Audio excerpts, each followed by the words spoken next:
성령 집회에 오신 우리 귀한 성도님들을 주님의 이름으로 축복합니다. 하나님께서 하늘을 활짝 여셔서 하늘의 크신 은혜와 또 그리스도의 평강과 성령의 충만하심과 인도하심이 있기를 주님의 이름으로 축복합니다. 네, 오늘 본문 말씀을 가지고 개혁의 출발점이라는 제목으로 함께 말씀을 나누겠습니다. 여러분, 1907년 혹시 기억나세요? 평양대 부흥 운동이 일어났던 바로 그때 1월 14일 장대현 교회에서 사경회가 열렸습니다. 이기람 목사님의 인도하에 통성기도가 이어졌고요. 그 다음 15일 밤을 지나 오전 2시까지 철야기도가 이어졌을 때였습니다. 이날 길선주 장로님이 친구의 거금을 횡령했던 죄를 600명 앞에서 고백하면서 회개의 포문이 열리기 시작했습니다. 길선주 장로님의 고백에 이어 성도들이 한 명 한 명 자신의 죄를 고백하기 시작했고, 그렇게 시작된 참회는 모든 회 중에 회개로 이어지게 됐죠. 바로 거기서 우리가 잘 아는 1907년 평양 대부흥 운동이 시작되었습니다. 한 사람입니다. 길선주 장로님 한 사람의 그 고백이 평양 대부흥 운동의 출발점이 되었어요.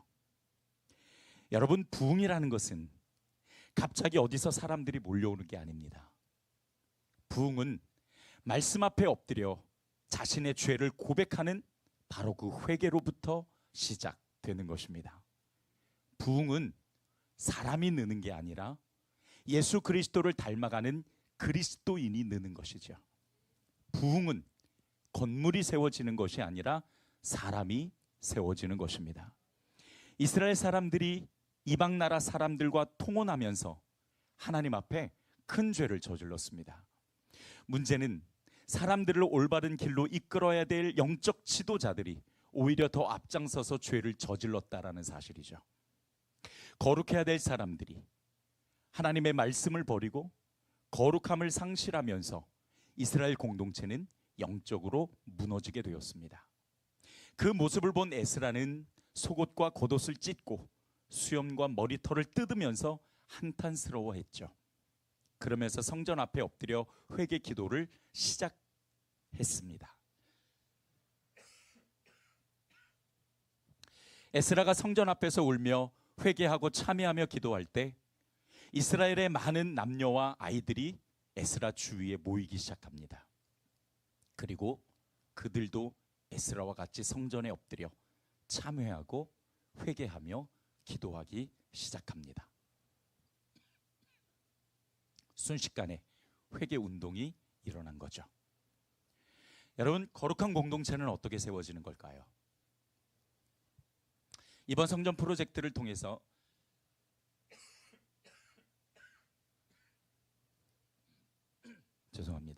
이번 성전 프로젝트를 통해서 하나님께서 말씀을 통해서 우리에게 주시는 요구는 뭐냐면, 하나님께서 세우신 영적인 공동체를 바르게 거룩하게 세우라는 말씀을 우리에게 계속 주셨습니다.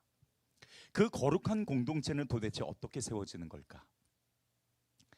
오늘 본문에 보니까 에스라 한 사람의 기도, 그리고 자신의 잘못과 공동체의 죄를 고백하고 하나님 앞에 자신을 내어드릴 때, 바로 그때 공동체가 거룩하게 세워지는 것을 보게 됩니다.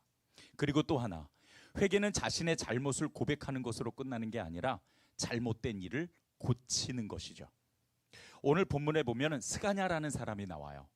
이 사람이 이렇게 이야기를 합니다. 오늘 본문 2절로부터 3절입니다. 저는 현대인의 성경으로 읽을게요.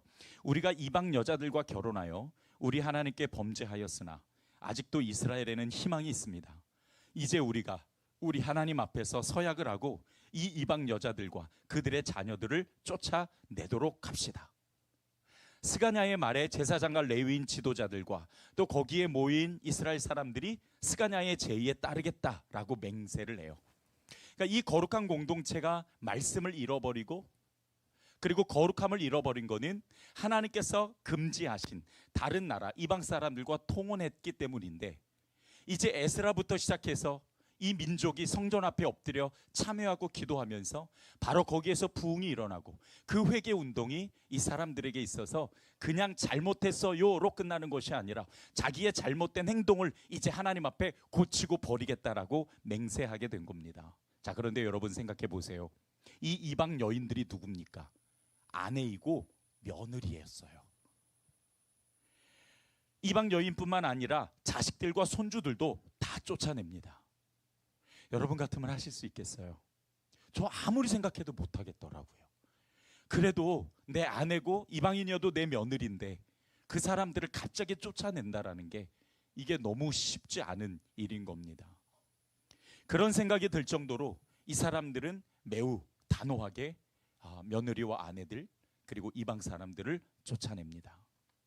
따라서 합시다. 회개는 고치는 것이다. 여러분, 고치면 시원합니까? 아픕니까? 물론 시원할 수도 있겠죠. 그러나 아픕니다. 원래 회개는 아픈 거예요. 하나님의 말씀도 검으로 다가오는 그 말씀이 내 영과 혼과 골수를 쪼갤 때는 아픈 겁니다. 나를 버리고 내 사상과 세계관을 고치는 것이 결코 쉽지 않죠. 죄는 고통의 파급력을 만들어요. 그래서 죄를 돌이켜 회개하는 것도 고통이 따를 수밖에 없는 거죠. 오늘 이 말씀이 우리에게 주시는 마지막 말씀입니다. 성전 프로젝트 20일 기도회의 마지막 말씀. 참 귀한 메시지를 우리에게 주시고 있어요. 첫 번째, 거룩한 공동체는 회개로부터 시작합니다. 에스라 한 사람의 회개 기도, 여기서부터 시작했죠. 그의 기도에 남녀노소 할 것 없이 많은 사람이 모여 함께 통곡하고 참회합니다.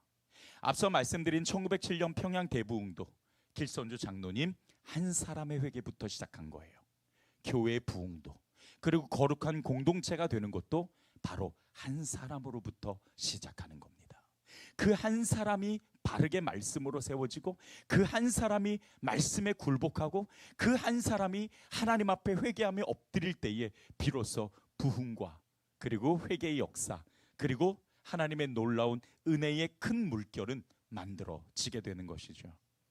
우리 앞서 찬양했습니다. 부흥은 나로부터 시작되리. 맞습니다. 한 사람, 여러분, 하나님은 지금 그 한 사람을 찾고 계시는 거죠. 그 말씀 앞에 굴복하고 그 말씀 앞에 엎드려 자신의 죄를 회개할 수 있는 용기를 가진 바로 그 한 사람을 하나님은 찾고 계십니다. 이 성전 프로젝트의 본질이 뭐냐? 저는 성전 이전하는 건 줄 알았습니다. 물론 그것도 참 중요하지만 그거보다 더 중요한 것은 거룩한 공동체를 세워나가는 것이 하나님께서 우리에게 말씀하신 메시지였습니다. 그리고 그 시작이 뭐냐? 기도이고 회개입니다. 여러분, 우리가 20일간 기도했습니다. 이제 우리가 해야 될 것은 뭐냐면 실천입니다.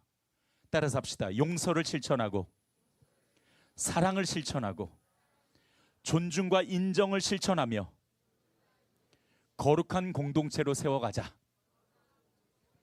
네, 이것이 우리 모두의 기도 제목이 되어야 합니다. 하나님, 우리 교회가 거룩한 공동체가 되게 하시고, 우리가 진정 회개를 실천하며 하나님 앞에 나아가는 교회가 되게 하소서. 이렇게 함께 기도하며 실천하고 거룩한 공동체로 세워나갈 수 있는 저와 여러분이 되기를 주님의 이름으로 축복합니다. 두 번째, 지도자는 성도의 지원과 격려가 필요합니다. 제가 오늘 말씀을 묵상하면서 참 인상 깊었던 구절이 3절과 4절인데요.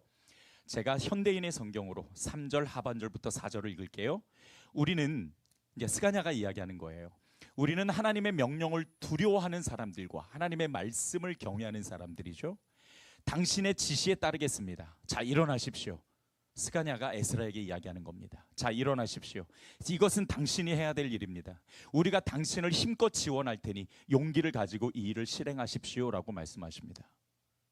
여러분, 지도자가 해야 될 일은 하나님이 기뻐하시는 일을 결정하고, 그리고 성도들을 하나님이 있는 곳으로 끌고 가는 것입니다. 그러나 사실 지도자도 사람이죠. 약한 부분도 있고 고민도 있습니다. 에스라가 이 스가냐의 말에 용기를 가졌던 이유는 이 에스라도 두려웠던 겁니다. 왜? 이 이방 민족을 쫓아내는 게 아내를 쫓아내고 며느리를 쫓아내고 손주를 쫓아내고 자녀를 쫓아내야 되는 거잖아요. 그러니까 에스라도 참 쉽지 않았던 거예요. 그렇게 용기를 잃고 주저하고 있을 때 스가냐가 이야기한 겁니다. 일어나십시오. 이건 당신이 해야 될 일입니다. 우리가 당신을 힘껏 지원할 테니 용기를 가지고 이 일을 실행하십시오라고 이야기합니다. 여러분, 지도자가 어려운 일을 결정할 때 힘을 낼 수 있는 건 물론 하나님께서 주시는 응답과 은혜도 있겠지만 성도들의 격려와 지원과 응원이 참 필요합니다. 여기서 아멘을 다시 한번 해야 되겠다. 여러분, 지도자가 어려운 일을 결정할 때, 편집 잘 해주세요. 어려운 일을 결정할 때 힘을 낼 수 있는 건 하나님의 응답과 은혜도 필요하지만 성도들의 격려와 지원과 응원인 줄 믿습니다. 지도자가 기도하면서 하나님이 원하시는 걸 왜 모르겠어요? 그걸 모르면 영적 지도자가 아니죠. 그걸 모르면 그건 목사가 아니죠. 그런데 안다고 해도 그걸 실천하는 건 성도들이 함께 해줘야 될 일이라는 거예요. 누군가는 지도자의 동역자가 되어주셔야 됩니다. 혼자서는요, 안 돼요. 못하겠더라고요. 에스라도 안 되는데 저라고 되겠습니까? 앞으로 우리가 성전 프로젝트를 진행할 때 여러분의 기도와 격려와 지원과 응원이 꼭 필요하다라는 생각이 들어요. 여러분 혼자 놔두지 마시고요, 같이 동역해 주시기를 주님의 이름으로 축복합니다. 자, 말씀을 정리할게요. 이 성전 프로젝트가 우리 교회를 거룩한 공동체로 세우고 하나님이 기뻐하시는 사역이 되도록 우리가 함께 기도하고 또 지도자를 격려해 주시면서 지원해 주시고 우리 그렇게 거룩한 공동체로 하나님을 기쁘시게 하는 교회가 될 수 있기를 주님의 이름으로 축복합니다.